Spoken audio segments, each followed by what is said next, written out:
guys, at ayan, magluluto tayo ng sweet and sour na fish. At ayan pala, yung ginamit ko na isda ay pang fish fillet para malinis na, wala na siyang balat. At ayan, hiniwa ko pala ng pahaba na, ang sukat lang ay pa cubes. At ayan, hinabak lang siya kay para maano yung hiwa niya. At ayan, take note lang guys, careful lang tayo sa ating knife, dahan-dahan lang. At ayan, hiwa muna tayo.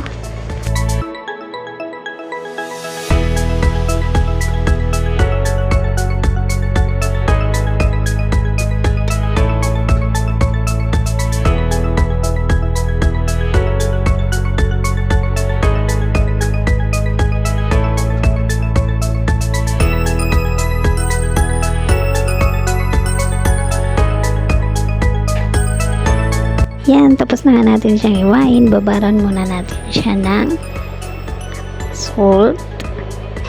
Ayan. Black pepper.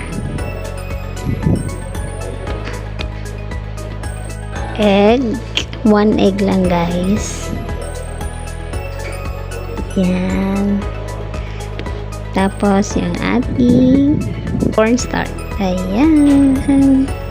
Pagkatapos ay i-mix lang natin. Ayan, nagugas ako ng kamay guys. Ayan, halo-halo lang. Babad muna natin siya ng ilang minuto.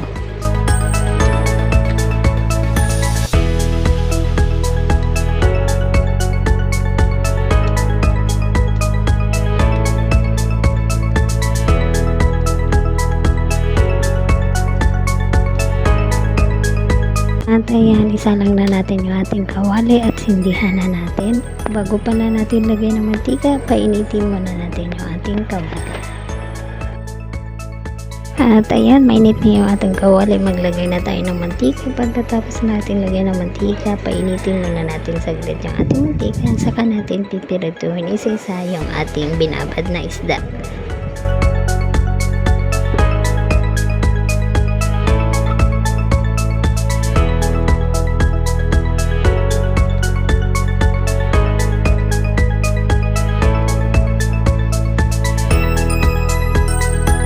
At ayan na nga yung ating natimplahan na isda.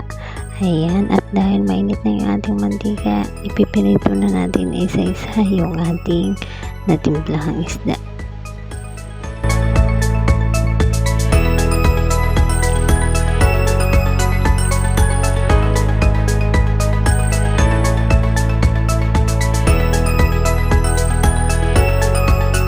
Ayan, tapos na nga natin nilagay yung ating first batch na pagpipirito. Hintayin natin na mag golden brown siya bago natin siya baliktarin.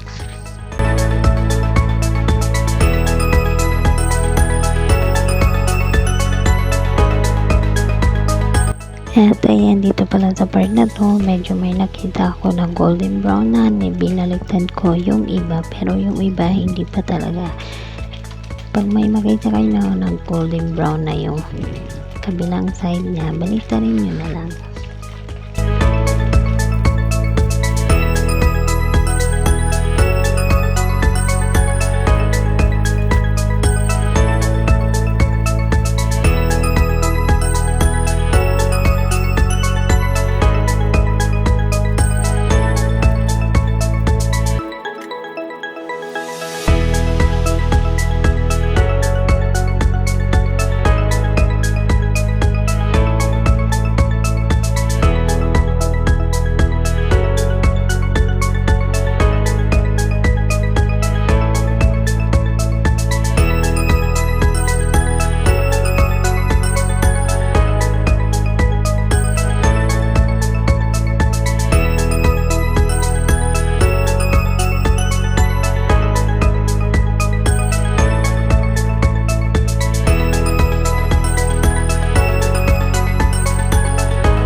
Yan na nga, nag golden brown na siya lahat ng parts. At mamaya-maya hanguin na natin siya. Ayan, sobrang ganda niya yung pagka golden brown niya. O, diba? Hamain na natin. Tapos, sunod naman natin yung ating second batch. Ayan, second batch na tayo guys. Kung ano din yung pagluluto natin sa ating first batch, ganun din yung ating pagluluto sa ating second batch. Ganun pa rin yung ating pagpaproseso sa ating pagluluto sa pagpipirito ng ating isda. Thank you for watching guys. Hope you enjoy.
Dito naman magtitimpla tayo para sa ating sauce. Ito naman yung pineapple. Yung sabaw ng ating pineapple guys, gagamitin na yan.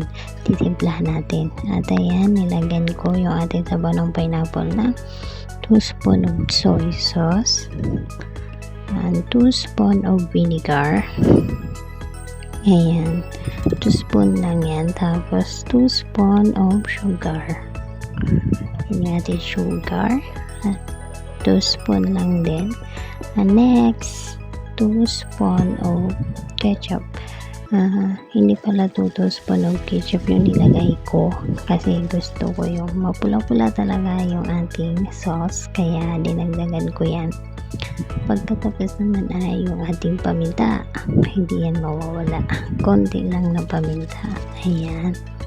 Mix na lang natin habang inaantay natin yung ating pinirito na isda na second batch na mag golden brown.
At ayan na nga, tagdami yung ating napirito. Ayan, maganda naman tayo ng another kawali para sa ating panibagong pagluluto. Ayan, nag-ingit na pala ako dito ng kawali. Hintayin natin na uminit bago natin siya lagyan ng panibagong mantika ulit.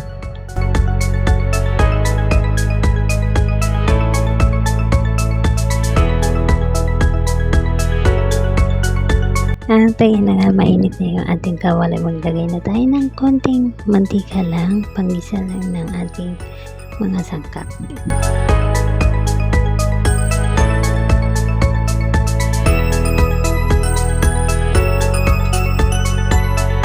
Ayan, mainit na yung ating mantika. Lagay na tayo ng bawang, luya. Ayan, mix lang. Tapos yung ating carrots. Ayan. Tapos naman yung ating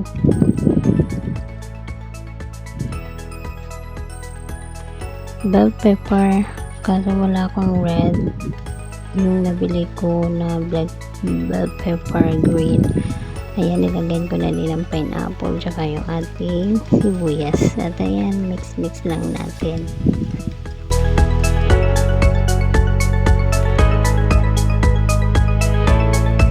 Tapos na nga natin i-mix, ilagay na natin yung ating tinimplahan na sabaw ng pineapple. Ayan, o diba, ang ganda ng kulay red. At ayan guys, hintayin natin na lumapot yung ating sabaw bago natin ilagay yung ating isda na napirito kanina. Ayan, ang bango niya guys. At kung nahalata kayo sa boses ko, pasensya na po talaga kayo kasi medyo masama talaga yung aking lalamunan. Kaya sana magustuhan nyo ang aking video na to ngayon sa aking pagluluto. Thank you guys sa pag-watching, at sana i-share nyo din yung aking video at huwag kayong mag-skip ng ads kasi ito talaga yung ating nakakatulong sa akin, yung hindi pag-i-skip ng ads. Thank you guys.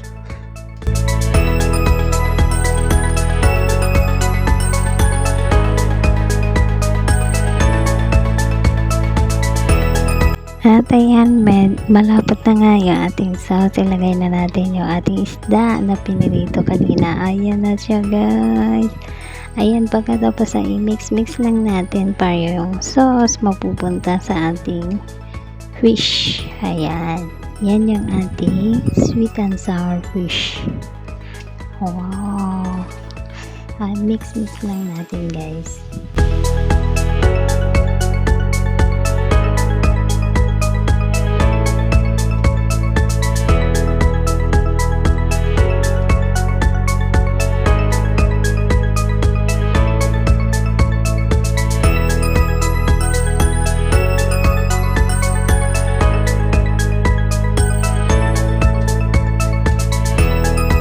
Oh, ayan, seryoso. Oh.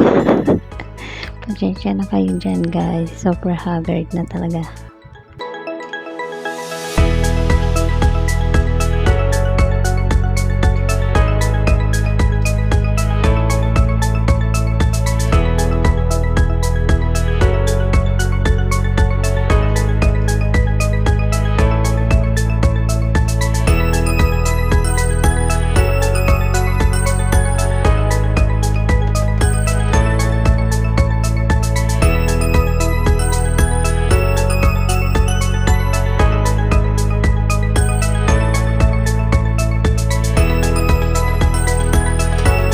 At ayan, kumuha na nga ako kasi titikman ko. Thank you for watching guys. Hope you like this video. Bye bye. Thank you.